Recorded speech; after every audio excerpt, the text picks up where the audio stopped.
রাস্তায় এতদিন ধরে শিক্ষকেরা নিজেদের জায়গা বাদ দিয়ে রাস্তায় এক একটা আন্দোলন করে আমরা অন্তর্বর্তীকালীন সরকারের সময়ে দেখেছি বিভিন্ন দাবি দাওয়ায় এই শিক্ষকেরাই বারবার এই রাস্তায় এসে তাদের ন্যায্য দাবির জন্য আন্দোলন করতে হয়।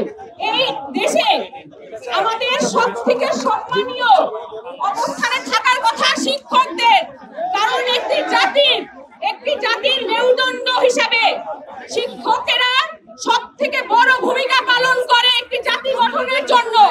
সেই সম্মানীয় শিক্ষকদেরকে এই ন্যূনতম অধিকার, বাসস্থানের অধিকার আদায়ের জন্য, বারবার বাসস্থানের ভাতা বাড়ানোর জন্য, মেডিকেল সেবা বাড়ানোর জন্য রাস্তায় এসে আন্দোলন করতে হয়, অবস্থান কর্মসূচি করতে হয়।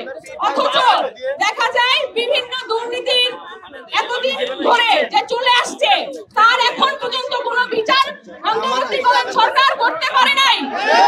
এই শিক্ষা ব্যবস্থার কোনো সংস্কার অন্তর্বর্তীকালীন সরকার করতে পারে নাই। কিন্তু দেখা যায় শিক্ষকদের সহ শিক্ষা ব্যবস্থার বিভিন্ন ন্যায্য দাবিতে বারবার এই আন্দোলন করতে হয়, সংগ্রাম করতে হয়। আমরা এর আগের বারও দেখেছি শাহবাগ সহ এই প্রেস ক্লাবের বিভিন্ন জায়গায় শিক্ষকরা এসে বিভিন্ন হেনস্থার শিকার হতে হয়। প্রতিবাদ জানাই এবং শিক্ষকদের বিভিন্ন ন্যায্য দাবিতে আমরা অবস্থান কর্মসূচিতে 100% একত্রতা প্রকাশ করছি